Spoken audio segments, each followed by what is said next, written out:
moved you up there because we're going to be sketching from my desk. I'm just going to turn on this light. This is the light that I usually use for sketching. I push my keyboard up, then I have a clear space, and I usually put a white background just because it looks nicer. So we're going to be working with this, just also because I don't want my mouse mat to get dirty. Actually bought it from Korea, so I'm not wanting to get that dirty. You can see that I paint on this because it's already got marks, and this is where I usually sketch. So for today's I actually started something last night, so I'm going to carry on with that.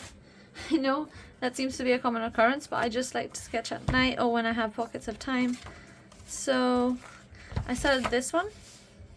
I'm really trying to, this is the previous one, and I was trying to learn how to draw.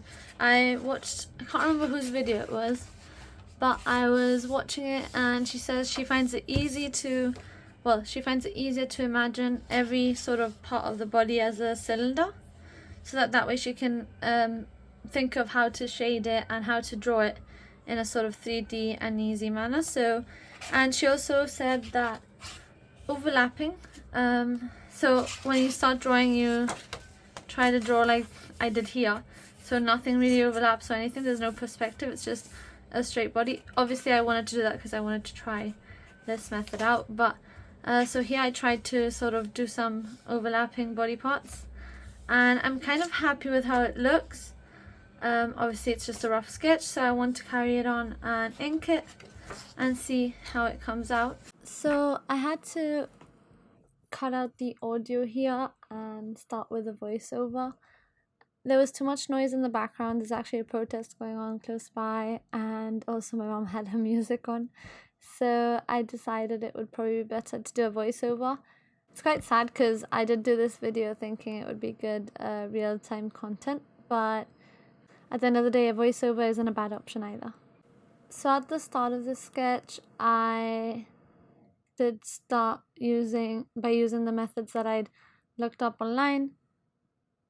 This was the second one, which I know is a bit confusing because this is the first episode in this 3-video series, but I just didn't actually get the sketching part of the first one. I'd done it sometime in the week, so I didn't really film it. So I wanted to have one that was more of the full process. I did go in with these Copic liners after sketching just to line the drawing. I won't show too much of that because it was actually probably what took me the longest. So once I was done with the lining with the Copic liners, I went in with my pencil to draw the hands. I didn't feel confident going in with the liner straight away, so I drew it with a mechanical pencil, and then I went over it and gave it more texture with the liner. I wouldn't say I'm particularly awful at drawing the hands, and I found a method which works for me most of the time, but I'm just not confident enough to go in straight with a liner. Just yet, at least. I had a lot of fun with drawing this. I am well aware that it's not an amazing drawing, but I was quite happy with the progress I had made using the methods I looked up. And once I did her, I just did two. I tried to sort of make them similar, but like I said, I wasn't focusing too much on face shapes, so they do look a bit different. Then I also decided to add freckles to the ones on the right for some reason. The main focus of this was the positions of all of them. I wanted them to be in more complicated positions than I'm used to. Looking at it now, to be honest, I can tell that they're still a bit stiff compared to the progress I've made when I'm doing this voiceover. So at least I'm happy to say I can see improvement now. But at the time I was very happy that I could do this without having to necessarily just look and copy a reference. In terms of the color composition, I looked up a few palettes online, and I just wanted to do something that was visually appealing once it was finished. I really like this color of yellow. It's from the Schminker palette, but I can't remember what yellow it is. I do really like it. It's not too vibrant. It's more towards a gold or mustard color. So I really enjoyed using this one, and I didn't actually have to mix it to get this color. So I wanted this composition to be just easy and fun. I didn't want anything complicated. just practice in my sketchbook, which is what I did say I was going to do at the beginning of the year. I have to admit that it's been a bit frustrating because I can see where people say that it doesn't feel as rewarding when you're actually doing this. So I feel a lot happier when I finished a painting and I'm like, oh look, I created this, even if it's not my own, because right now I don't have that skill. Whereas sketching in my sketchbook can be a bit frustrating because I don't feel like I've created anything I'm absolutely pleased with. I do know it's a progress. I do know that it's something that gets better later on. And obviously I need to do this in order to get to where I want. But it is a bit frustrating at times because you feel like you haven't done as much as you could have with your time. I will say to anyone that thinks like that is that after practicing this and after practicing a bit more, I am starting to see results. So it is worth it in the end, I should think, or hopefully it will be. And it does feel really rewarding when you look back at even this, which was just a couple of weeks ago, and you think, oh, I've improved. But whilst you're doing it, it can put you down. So we just need to try and focus on the good parts. So the watercolors I'm using for this are just the Schminker ones. I didn't use anything else.